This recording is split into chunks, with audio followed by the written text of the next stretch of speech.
dunia, termasuk di Indonesia. Ini adalah kelompok Katolik, Kristen Katolik. Yang kedua adalah Kristen Protestan.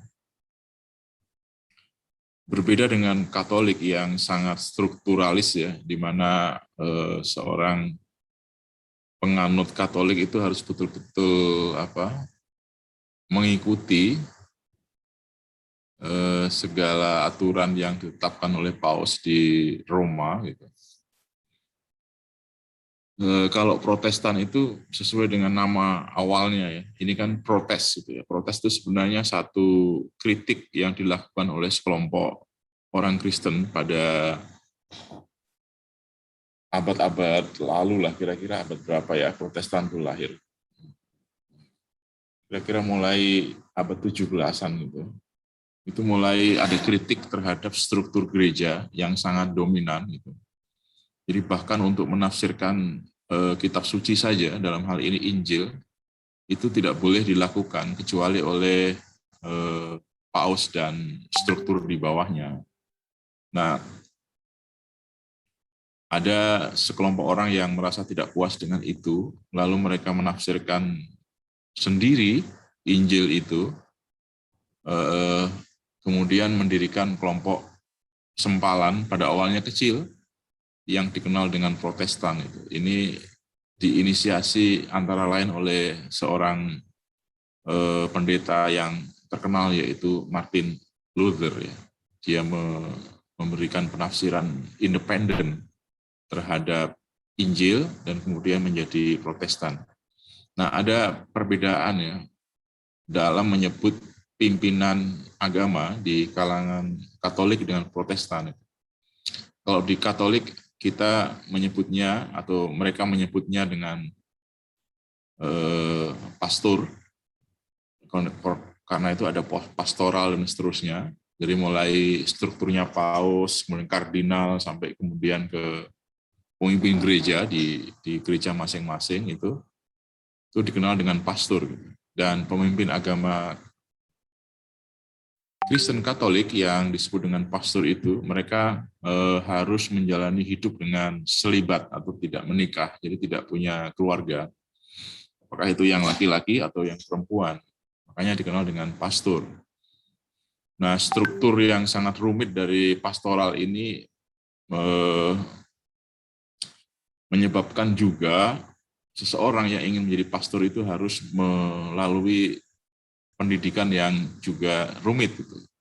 Jadi tidak mudah menjadi seorang pastor di dalam gereja Katolik, harus melewati banyak syarat. Nah, yang kedua di Kristen Protestan itu tidak ada persyaratan yang sama. Pemimpin gereja Protestan itu disebut dengan pendeta dan mereka tidak memiliki struktur pendidikan yang sama dengan Katolik. Jadi lebih mudah menjadi pendeta daripada menjadi seorang pastor. Karena pendeta itu tidak dilarang untuk berkeluarga, tidak dilarang menikah, jadi pendeta pada umumnya mempunyai keluarga, hidup sama dengan umatnya dan seterusnya. Nah, perkembangan gereja Katolik dan Protestan ini di satu sisi memang lebih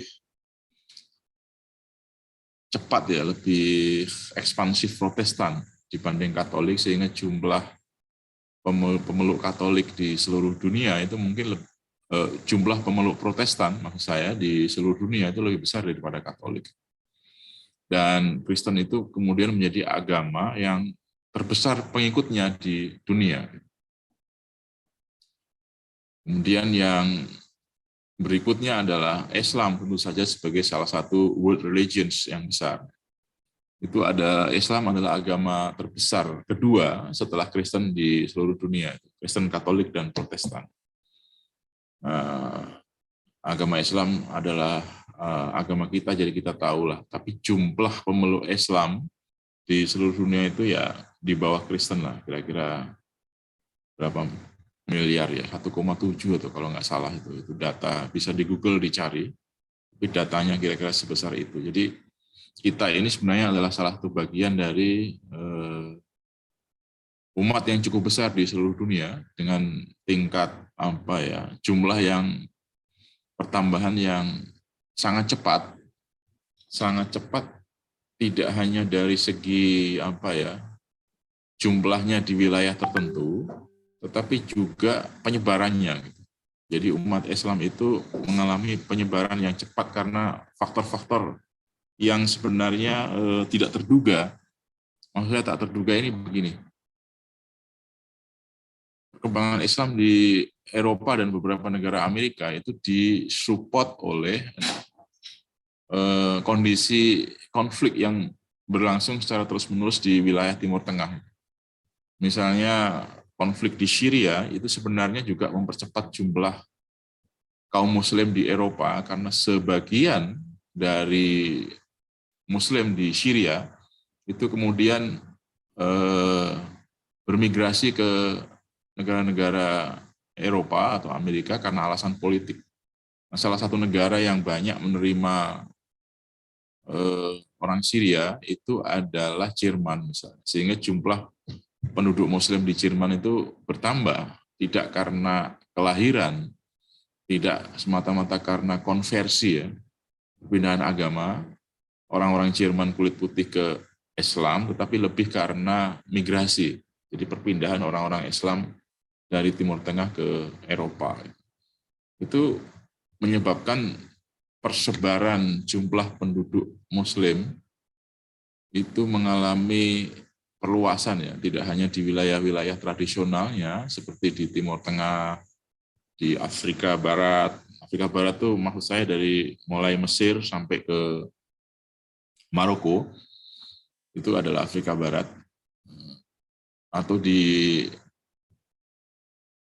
Asia Selatan seperti Pakistan, Bangladesh itu ya.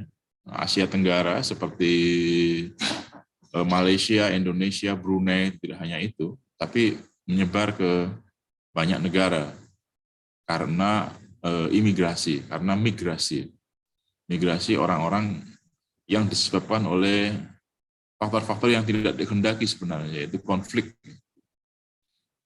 Nah, di antara negara-negara yang berpenduduk Muslim itu, Indonesia adalah negara dengan penduduk Muslim terbesar di dunia. Kita punya, kalau menggunakan jumlah penduduk Indonesia yang lama kan 250 juta, dan 90% atau 80% itu adalah beragama Islam. Dan oleh karena itu negara Indonesia adalah negara Muslim terbesar di dunia.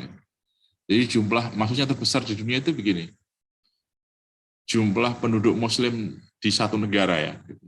Di Indonesia itu, kalau Malaysia itu jumlah penduduknya kan secara total 30-an, 35 juta. Jadi kecil lah dibanding Indonesia. Kemudian Arab Saudi juga kecil gitu ya. Ya sekitar itu. Nah kalau Indonesia itu besar, karena itu disebutnya the world Muslim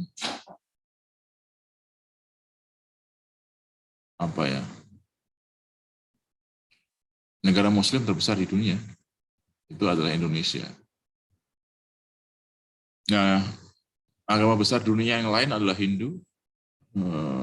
Ini India itu representasi yang cukup kuat dari orang-orang Hindu dengan segala dinamikanya. Kemudian Buddha juga besar, misalnya di Myanmar itu Buddha adalah mayoritas ya. Kita tahu bahwa ada konflik antara Buddha dan Islam itu berlangsung di Myanmar. Orang-orang Rohingya Muslim itu berkonflik dengan orang-orang Buddha dan pendeta Buddha. Kemudian ada Konghucu. Konghucu juga merupakan agama besar karena agama ini diikuti oleh penduduk Cina yang merupakan negara dengan jumlah penduduk yang sangat besar juga. Cina dan India itu penduduknya sekitar 1 miliar ya. Dan oleh karena itu menjadi agama besar juga. Jadi kita nggak boleh mengatakan bahwa Islam itu agama yang paling besar, enggak juga, karena jumlah pemeluk agama-agama lain juga besar. Jadi ke semua agama besar itu tidak pernah kehabisan pengikut, malah terus bertambah. Tadi saya ceritakan ya, penduduk Muslim juga bertambah, bukan hanya karena migrasi, tapi juga ada faktor konversi. Gitu. Kristen juga sama. Nah, Yahudi ini karena agamanya berbasis etnis juga, maka pertambahannya lebih lambat daripada yang lain. Tapi bahwa secara umum, jumlah pemeluk agama di dunia itu bergerak naik, tidak bergerak turun. Artinya ada pertambahan yang berkelanjutan. Nah, secara sederhana sebenarnya ini mengindikasikan bahwa agama itu dibutuhkan oleh manusia. Manusia itu membutuhkan agama, dan memang benar bahwa manusia membutuhkan agama. Indikasinya adalah salah satunya adalah jumlah pemeluk yang terus-menerus tumbuh.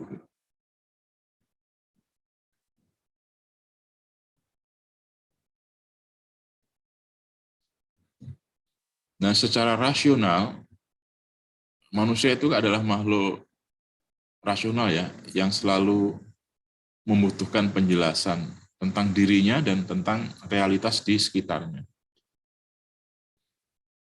Berkaitan dengan dirinya, manusia itu selalu bertanya, dari mana saya datang, kira-kira asal-usul saya, kemudian kemana saya pergi, apa makna hidup ini, dan seterusnya. Jadi manusia itu adalah makhluk rasional, dan ada argumen rasional bahwa agama dibutuhkan oleh manusia. Karena manusia itu selalu bertanya seperti itu. Jadi manusia tidak bisa melihat sesuatu kejadian tanpa adanya penjelasan. Misalnya apapun itu, apakah itu peristiwa alam, misalnya seperti banjir, kemudian seperti gempa dan seterusnya, itu manusia selalu bertanya, mengapa bisa terjadi seperti itu?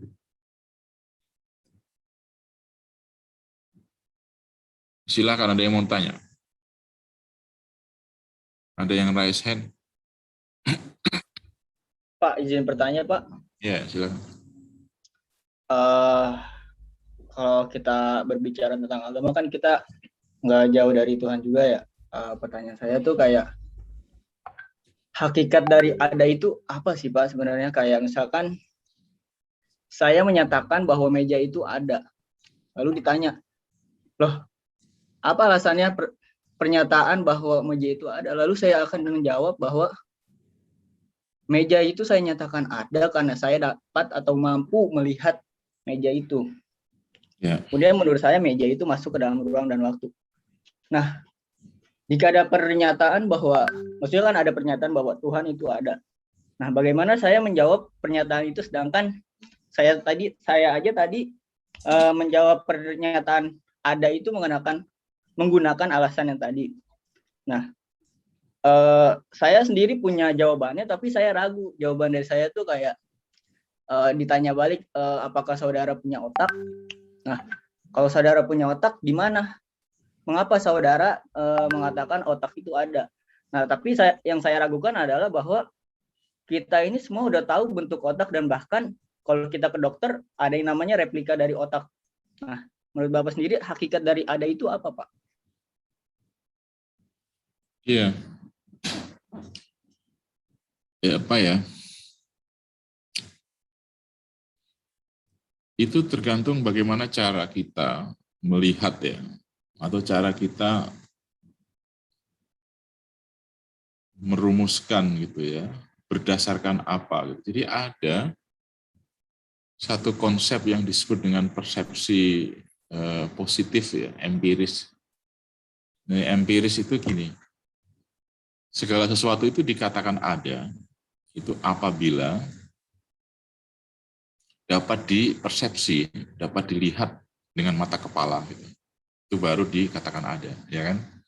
Tadi Bintang Lazuardi itu mengatakan bahwa meja itu ada karena saya melihatnya. Gitu. Jadi kalau kamu tidak melihatnya, apakah meja itu tidak ada? Pertanyaannya begitu. Jadi meja itu ada karena kamu melihat kan? Nah, sekarang kalau kamu tidak melihatnya, apakah meja itu ada? Itu seperti contoh begini, ini ada orang bercerita tentang sebuah negara di Afrika, namanya Mali.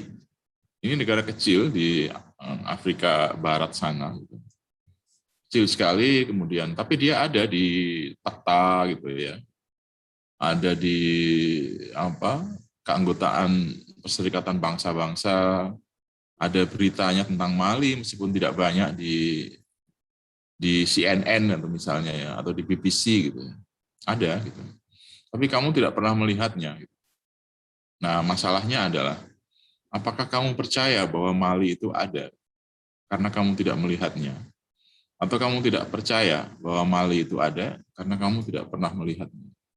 Jadi, mengukur sesuatu itu ada atau tidak ada, itu tidak cukup hanya dengan melihatnya. Itu namanya persepsi yang sifatnya empiris. Jadi, dia ada karena saya melihatnya. Dia ada karena saya bisa memegangnya. Dia ada karena saya bisa merasakannya secara apa ya, secara empiris. Bagaimana jika kita tidak bisa melihatnya? Bagaimana jika kita tidak bisa memegangnya? Apakah dia ada? Itu argumennya Bintang. Jadi sesuatu yang nggak kita lihat, sesuatu yang nggak kita bisa pegang, itu bukan berarti tidak ada. Jadi yang namanya ada itu adalah pada indikasi-indikasinya, pada bukti-buktinya, apakah itu bukti yang sifatnya empiris atau bukti yang sifatnya rasional. Itu sesuatu itu ada. Ya, contoh yang tadi saya ceritakan itu adalah contoh yang sifatnya duniawi. Nah, sekarang bagaimana dengan misalnya kekuatan di luar diri kita yang kita kenal dengan namanya Tuhan, apakah dia ada atau tidak? Nah, kita lihat indikasinya saja. Memang bisa terjadi diskusi panjang, dan ini sudah terjadi di kalangan para filosof misalnya, para pemikir misalnya, bahwa Tuhan itu ada atau tidak ada. Tapi sesuatu yang ada itu tidak harus kita lihat. Jadi kemudian karena ada berita di CNN, karena ada apa ya, gambarnya di peta dunia, karena ada namanya, kemudian ada keanggotaannya di PBB, maka saya percaya bahwa yang namanya negara Mali itu ada. Gitu. Meskipun saya belum pernah ke sana, saya tidak pernah melihatnya dan seterusnya. Begitu jawabannya kira-kira. Yang paling sederhana lah tentang ada. Jadi ada itu tidak harus kita lihat. Sebab sesuatu yang tidak bisa kita lihat itu tetap ada juga. Di belakang saya kan saya nggak bisa lihat, itu kan tetap ada. Nah itu jawaban buat Bintang. Gimana Bintang? Ya, Pak. Boleh, Pak. Oke. Jadi manusia selalu mencari penjelasan tentang kenyataan di sekitarnya, tentang dirinya sendiri. Ada dua yang dicari oleh manusia. Jadi di sekitarnya yaitu tadi ada, kalau ada apa ya, gunung meletus itu apa ya gitu. Itu pertanyaan manusia. Terus saya ini sebagai makhluk, sebagai apa ya, makhluk hidup lah kira-kira. Itu sebenarnya tujuan hidup saya apa ya? Kemudian saya memaknai hidup saya ini sebagai apa ya? Itu adalah pertanyaan-pertanyaan yang apa khas ya, yang dimiliki oleh setiap manusia. Nah, manusia itu mempunyai 3 jawaban untuk mendapatkan penjelasan atas pertanyaan-pertanyaan tersebut. Yang pertama adalah penjelasan yang sifatnya mitologis, yang diperoleh secara turun-temurun berupa cerita-cerita leluhur. Cerita mitologis kadang-kadang tidak rasional, tetapi tetap dipercaya.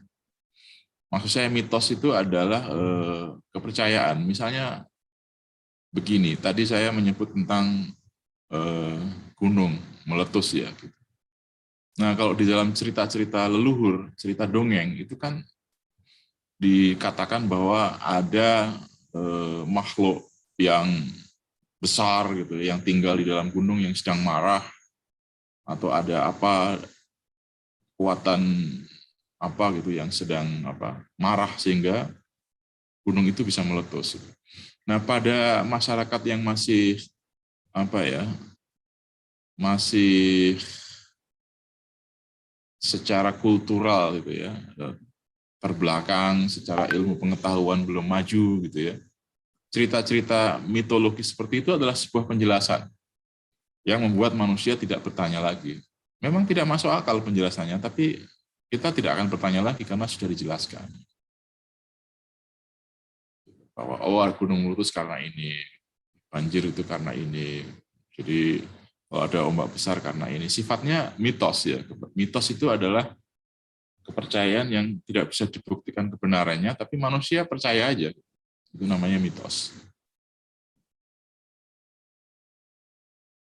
Yang kedua maksud saya, adalah penjelasan yang sifatnya religius atau agama yang diperoleh dari kitab suci. Sifatnya rasional, tapi ada juga manusia yang tidak percaya. Penjelasan yang sifatnya agama itu ya misalnya tadi disebutkan oleh salah seorang, oleh misalnya Safira tadi, maksud manusia itu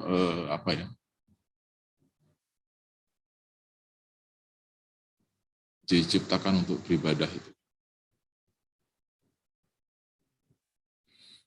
Karena Al-Quran itu menyebutkan ya, wa ma khalaqtul jinna wal insa illa liya'budun itu. Jadi saya tidak menciptakan jin dan manusia kecuali untuk ibadah. Ini penjelasan yang yang ada di dalam kitab suci. Dan ini menjawab pertanyaan kira-kira apa ya tujuan hidup saya itu. Misalnya, tujuan hidup saya adalah ibadah. Nah, ibadah itu misalnya dalam Islam itu ada berapa jenis ya? Ada banyak kan? Ada ibadah yang sifatnya mahdoh dan itu terbatas, misalnya ibadah-ibadah yang wajib ya, sholat 5 waktu, puasa Ramadan, haji, zakat, dan seterusnya, itu namanya mahdoh.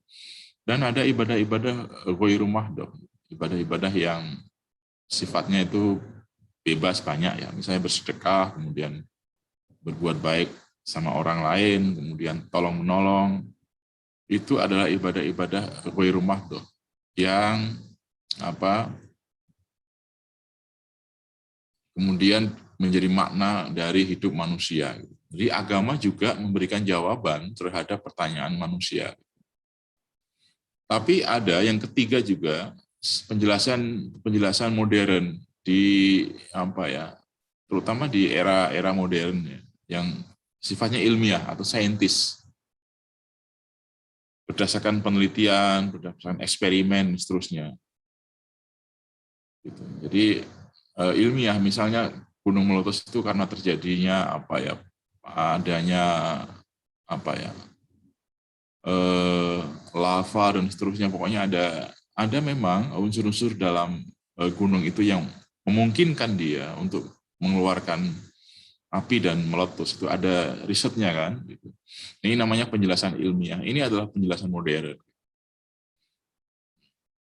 Nah, 3 aspek ini, yaitu mitologis, kemudian religius, kemudian ilmiah, itu seringkali bertentangan.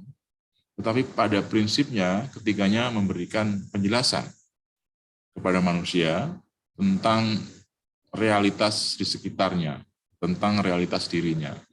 Makanya kemudian kalau dalam diskusi-diskusi nanti, itu selalu ada pertanyaan, apakah agama dan sains itu bisa bersatu? Apakah ilmu pengetahuan dan agama itu saling mendukung atau justru bertentangan?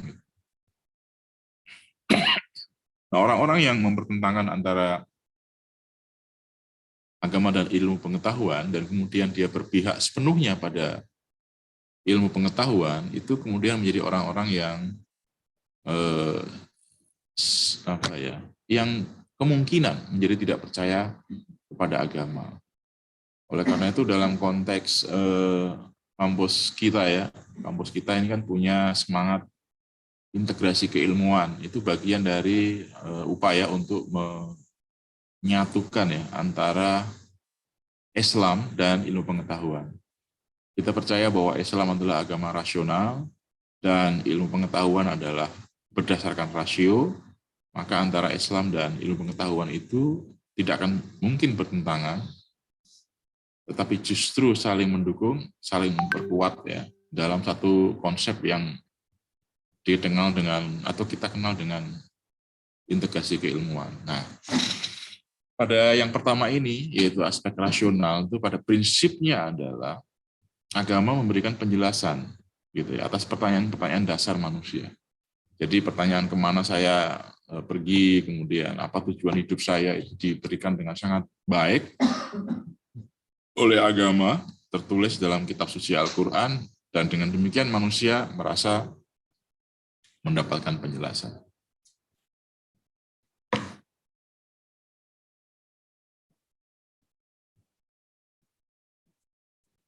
Nah, yang kedua, tadi ya argumen rasional ya namanya. Yang kedua adalah argumen yang sifatnya psikologis.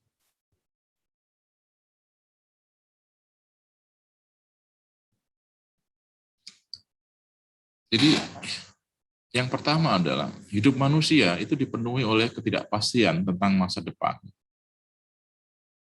Ketidakpastian tentang masa depan ini bisa menimbulkan rasa khawatir dan takut yang mungkin juga bisa menjadikan manusia bersikap pesimis dan menjadi apatis ya.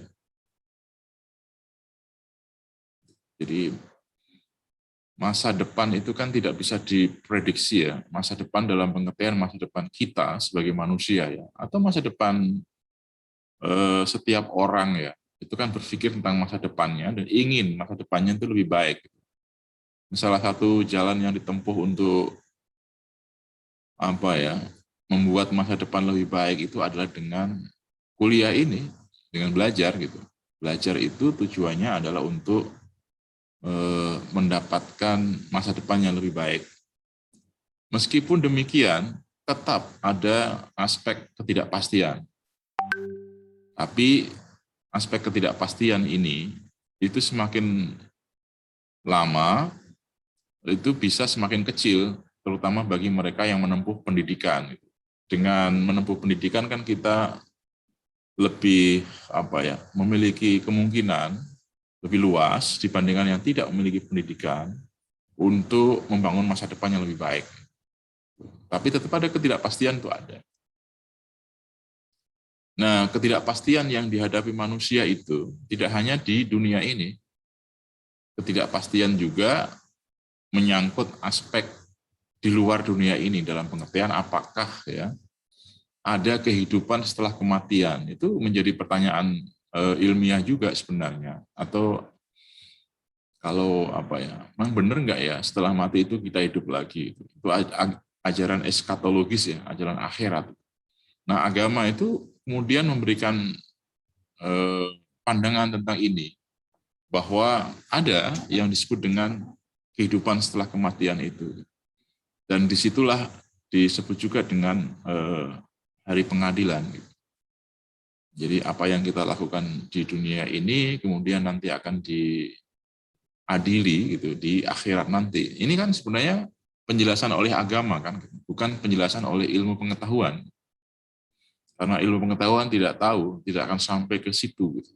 Kita nggak bisa melawan penelitian tentang hidup setelah mati, itu nggak bisa. Ada beberapa buku yang ditulis oleh orang, gitu, para peneliti lah tentang life after death ini. Gitu. Tapi tetap penjelasannya tidak memadai lah. Gitu. Nah, di sini kemudian agama. Di agama datang dengan membawa harapan dan optimisme bahwa kamu kalau berbuat baik di dunia, maka nanti masa depan kamu akan baik. Jadi ada semacam timbal balik lah gitu ya, dari amal perbuatan kita. Kalau kita berbuat baik, maka masa depan kamu akan baik, termasuk masa depan setelah kematian itu. Nah, ini menjadikan manusia yang beragama itu tidak merasa khawatir, tidak merasa takut tentang masa depan, bahkan selalu bersikap optimis. Karena manusia yang beragama itu yakin bahwa Tuhan akan memberikan pertolongan melalui ibadah dan melalui doa yang dipanjatkan. Ini secara psikologis agama kemudian membawa rasa tentram ya, membawa rasa tentram, membawa rasa ya mengurangi kegelisahan tentang masa depan lah. Karena kalau kita punya masalah, kita bisa mengadu kepada Tuhan, kemudian kita berdoa gitu. Dengan cara tertentu, dengan bacaan tertentu gitu. Coba kita bayangkan seandainya tidak ada peluang untuk melakukan ini, pasti dalam menjalankan hidup itu lebih berat. Manusia beragama juga tidak pernah takut dengan hidup setelah mati. Jadi sebagian besar manusia beragama itu tidak takut. Bahkan ada beberapa orang yang tidak takut dengan kematian karena ia yakin bahwa justru setelah mati ia akan hidup. Jadi ia yakin jika hidup dengan berpedoman pada ajaran agama, maka kehidupan akhiratnya akan bahagia. Ini seperti tadi disampaikan Safira itu. Jadi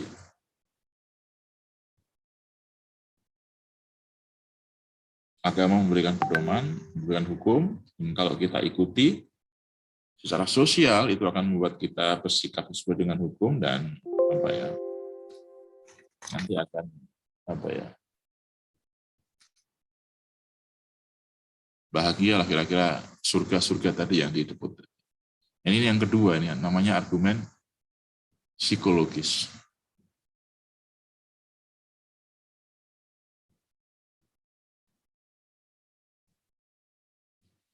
Yang ketiga adalah argumen yang disebut atau dikenal dengan argumen historis.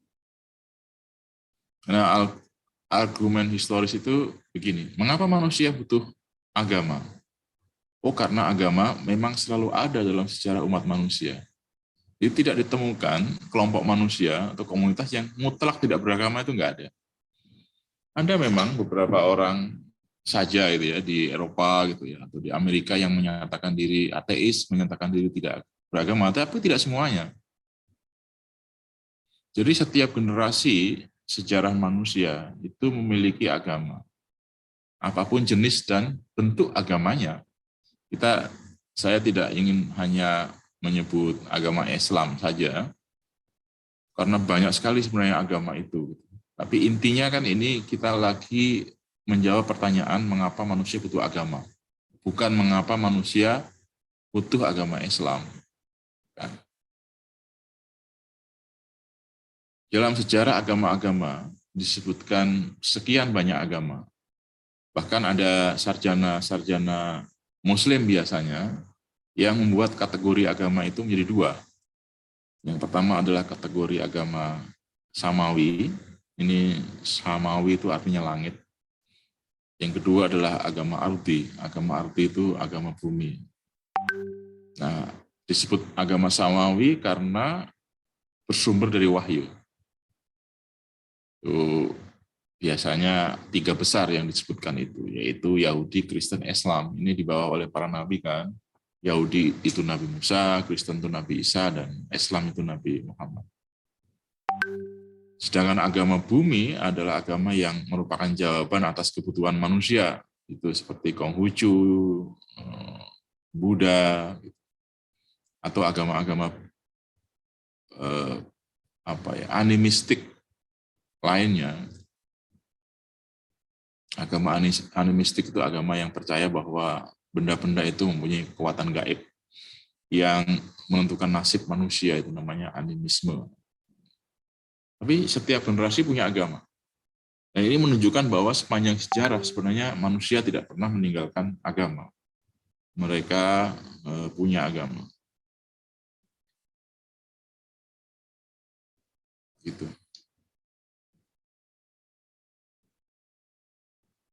Jadi secara historis manusia itu tidak pernah meninggalkan agama. Kemudian yang berikutnya adalah secara sosiologis. Secara sosiologis yang disebut dengan rumah ibadah itu merupakan peranata sosial yang penting. Rumah ibadah menjadi tempat berkumpul, tempat berinteraksi, dan tempat masyarakat mengambil keputusan-keputusan sosial. Kalau di kita, rumah ibadahnya ya masjid. Masjid itu kan tidak hanya tempat bersujud sebenarnya, sesuai dengan kata namanya. Sesuai dengan namanya, tapi juga tempat manusia itu berkumpul, menyelenggarakan kegiatan-kegiatan sosial, berbasis agama, apakah itu pengajian biasa, rutin, atau peringatan-peringatan hari-hari besar Islam, Maulid Nabi, Isra Mi'raj, dan seterusnya, yang itu menjadi tempat orang berkumpul, berinteraksi, dan ya bermasyarakat lah. Bahkan kadang-kadang dalam mengambil keputusan-keputusan sosial tertentu, itu dilakukan melalui rapat di masjid-masjid. Nah, rumah ibadah itu dianggap sebagai peranata sosial yang dapat mengintegrasikan orang-orang secara ekonomi berbeda, secara etnis berbeda, dan berbeda juga dalam melihat masalah-masalah sosial. Iya kan? Yang ke masjid itu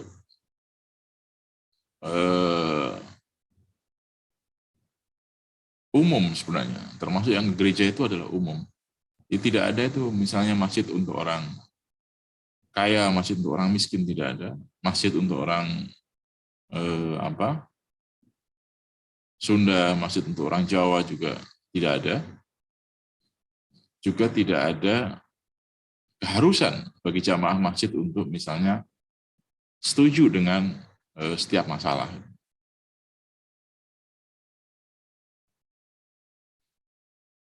Itu yang kedua. Dan yang ketiga, setiap komunitas selalu memikirkan rumah ibadah sebagai bagian dari lingkungan sosial tempat mereka tinggal. Jadi setiap kali ada komplek perumahan baru itu selalu dibikin masjid itu kan. Karena ada tuntutan seperti itu. Jadi secara sosial manusia itu secara sosiologis membutuhkan agama. Dan ini juga salah satu hal yang kemudian menjadi latar belakang munculnya forum misalnya FKUB ya, forum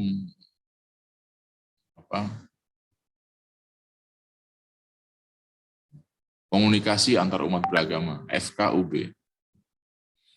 Nah, FKUB itu anggotanya terdiri dari orang-orang Muslim, ya, orang Islam, orang Kristen, kemudian orang Hindu, Buddha. Biasanya di setiap kabupaten, kota, provinsi itu ada yang namanya FKUB. Mengapa? Karena misalnya ada komunitas baru ya, kalau dia Muslim pasti bikin masjid. Dan karena di Indonesia mayoritas penduduknya adalah Muslim, maka biasanya bikin masjid itu selalu mudah mendapatkan persetujuan dari masyarakat.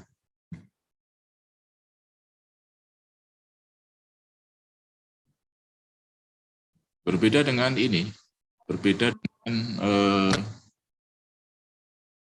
Kristen misalnya. Orang-orang Kristen itu kalau misalnya berkumpul dalam satu komunitas sudah menjadi satu, mereka mau membangun gereja, itu tidak mudah mendapat izinnya.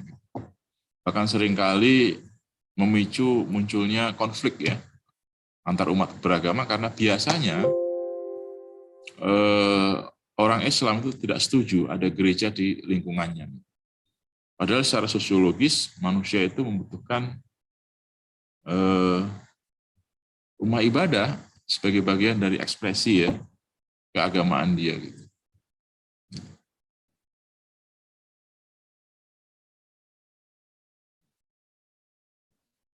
Baik, itu terakhir. Jadi ada beberapa argumen tadi. Silakan jika ada pertanyaan. Atau saya ingin bertanya, seandainya di rumah lingkungan kamu ada orang yang mau bangun gereja, kira-kira sikapnya gimana ya? Setuju atau enggak?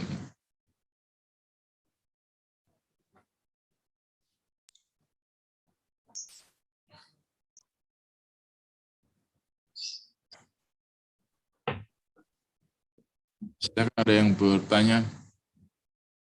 141 orang. Kita masih punya waktu untuk mengajukan pertanyaan dan jawaban, silakan.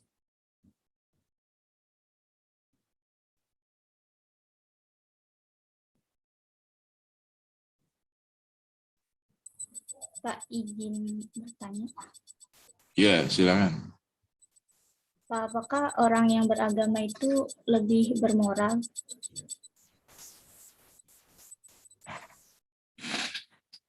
Ya, ini pertanyaan apa ya?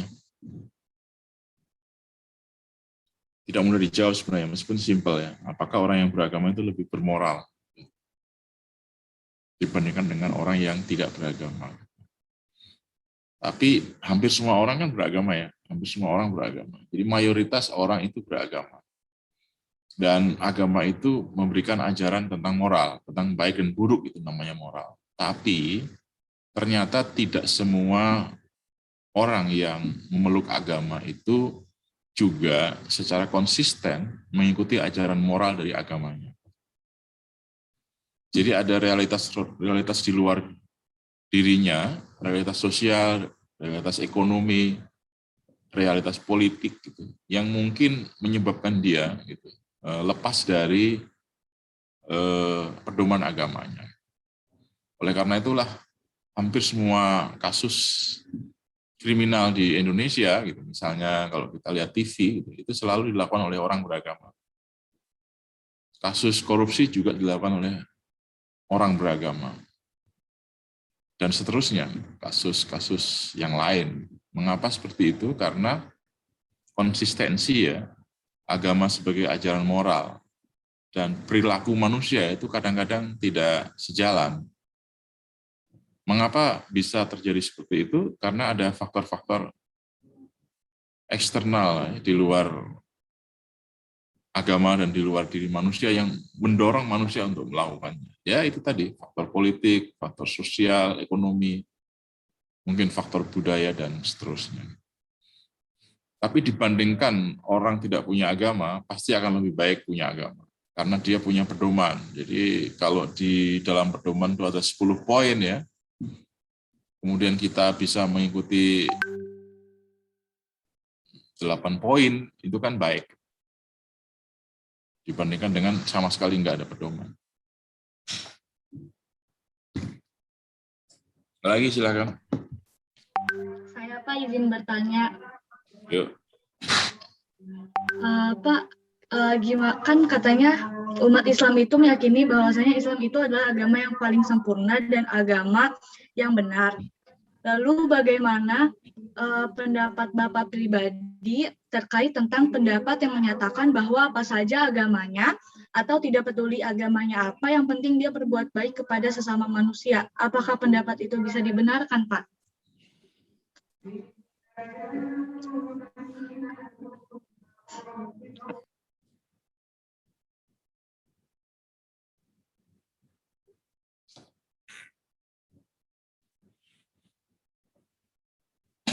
Iya, tergantung bagaimana cara melihatnya ini, Anissa ya.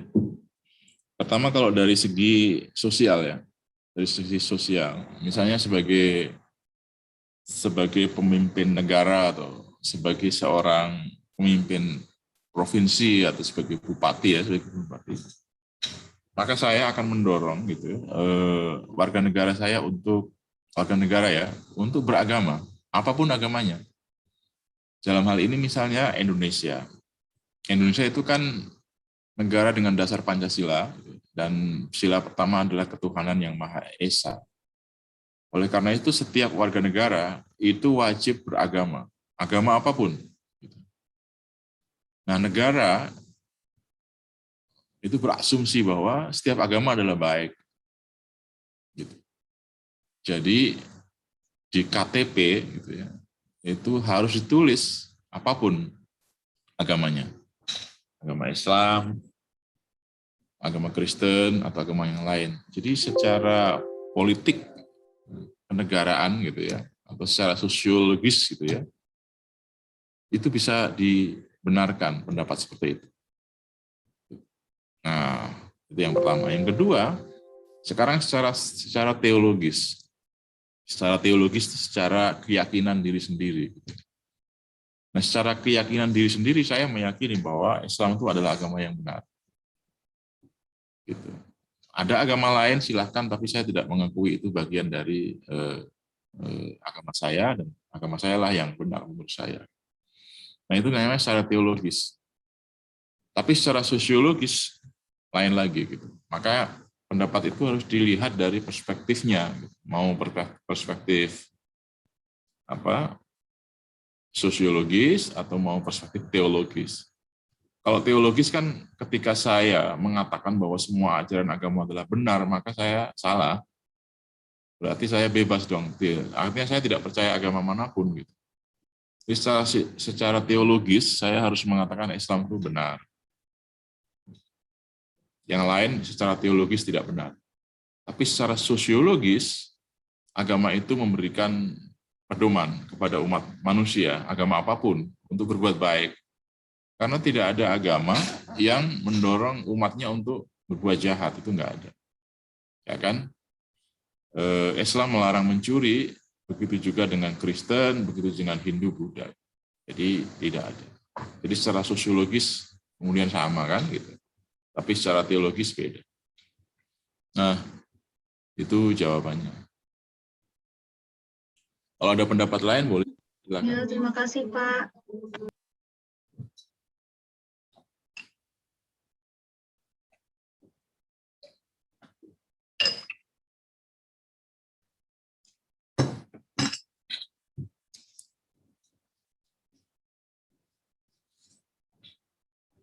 Ada lagi pertanyaan?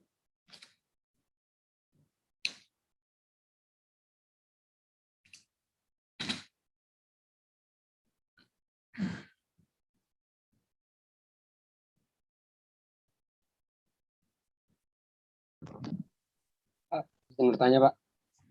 Yuk. Tadi kan dijelaskan bahwa agama itu dapat menenangkan untuk masa depan kita ya Pak. Nah,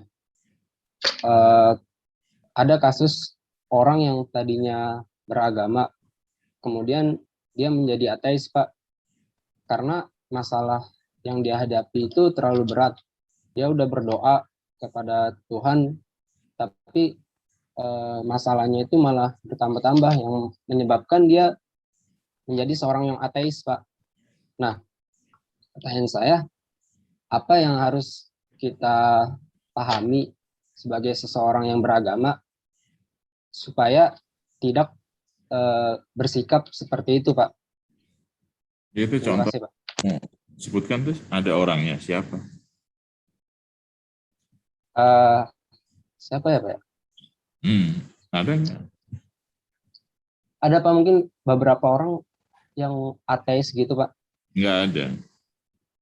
yang tadinya dia beragama. Orang-orang yang ateis itu bukan orang yang frustasi dari agama, bukan.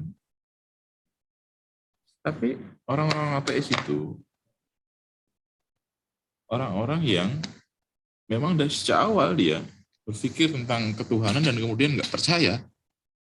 Gitu. Jadi dia bukan orang yang, mereka itu bukan orang-orang yang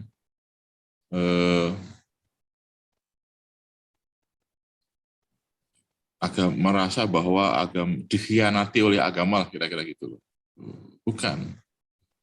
Mereka adalah orang-orang yang memang sejak awal berpikir secara teologis bahwa memang tidak ada Tuhan. Gitu. Misalnya seperti ini.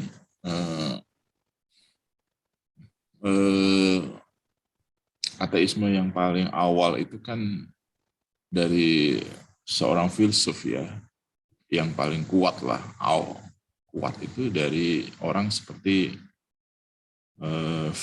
Friedrich Nietzsche ya. Dia menganggap bahwa sebenarnya yang hebat itu adalah manusia.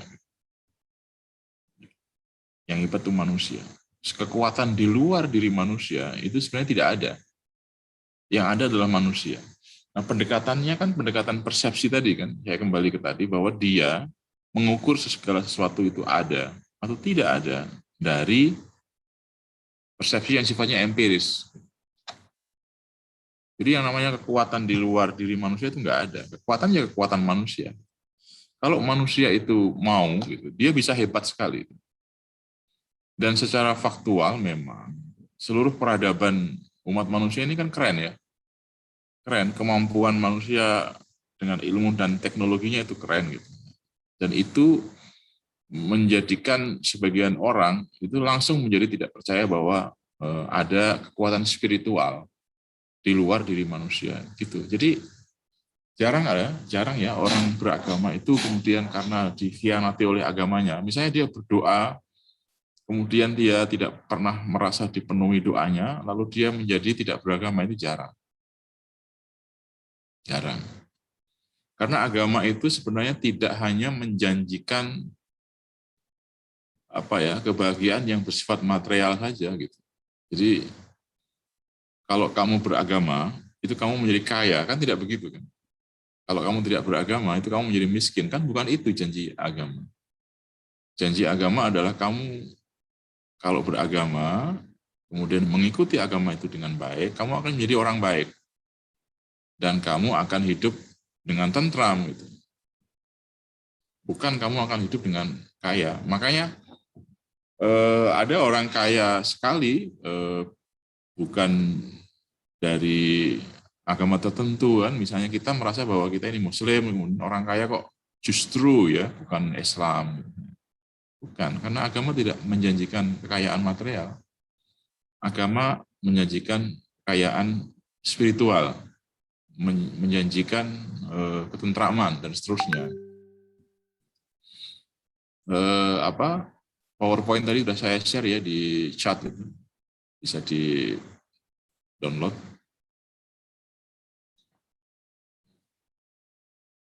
Gitu. Kecuali misalnya kamu pernah menghadapi kasus di mana ada orang yang mendapatkan cobaan lah dari Tuhannya, kemudian lalu menjadi ateis, itu, tapi itu jarang. Justru biasanya dia akan semakin mendekatkan diri kepada Tuhan dan kepada agama. Ya, itu jawabannya, silakan.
Tadi pas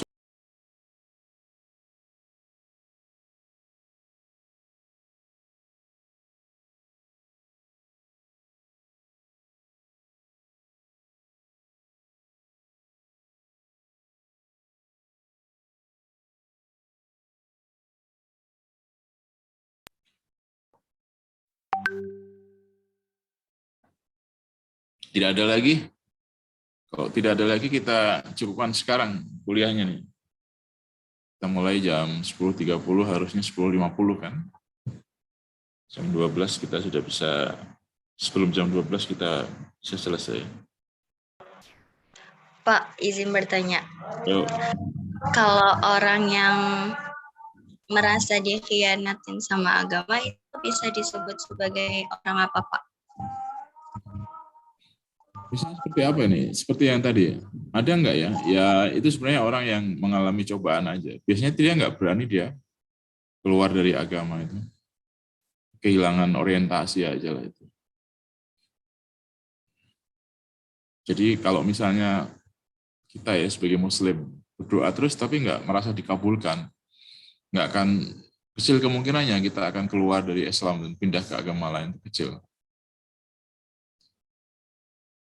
sekali. Kita akan mungkin menjauh sedikit kepada Tuhan, dari Tuhan gitu, tapi lama-lama nanti mendekat lagi.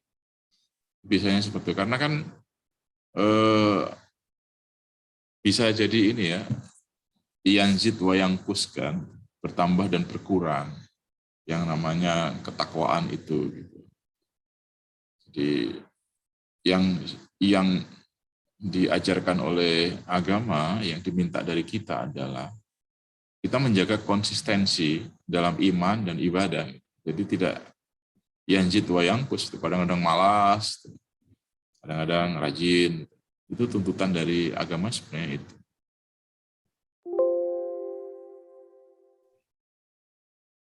Apa termasuk golongan orang yang musyrik, Pak? Kalau musyrik lain lagi. Kalau musyrik itu dia percaya kepada kekuatan lain. Jadi dia percaya kepada Tuhan, Allah, tapi dia juga percaya ada kekuatan lain. Gitu. Jadi dia misalnya ini ya, dia percaya bahwa ada kekuatan yang sangat hebat ya, yang dimiliki oleh sebuah pohon gitu. Lalu dia menyembahnya, nah itu musyrik. Meminta-minta kepada pohon itu. Itu musyrik. Jadi musyrik itu bersekutu ya, menyekutukan Tuhan. Gitu. Menyekutukan Tuhan itu. Dan musyrik itu adalah sikap teologis itu yang paling dibenci oleh Tuhan, dan saya kira Tuhan agak berat mengampuninya, itu musyrik. Karena itu namanya menduakan Tuhan gitu. Jadi dia percaya Tuhan, tapi dia juga percaya pohon besar itu. Itu namanya musyrik lain. Nah kalau kita misalnya merasa bahwa udah berdoa berkali-kali gitu ya, tapi tidak dikabulkan, kemudian menjauh gitu, itu tidak musyrik.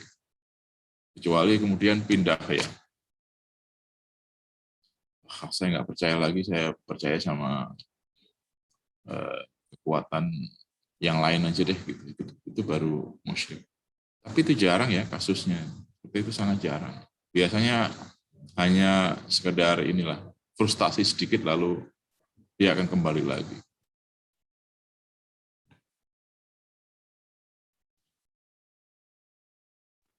Baik, Pak. Terima kasih. Yuk.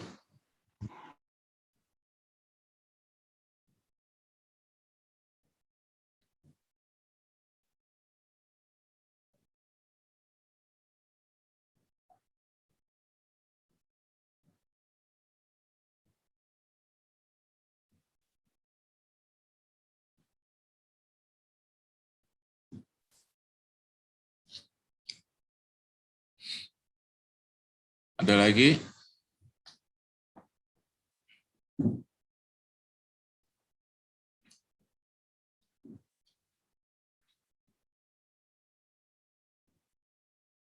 Oke ya, kita akhiri kuliah ini ya, sampai di sini.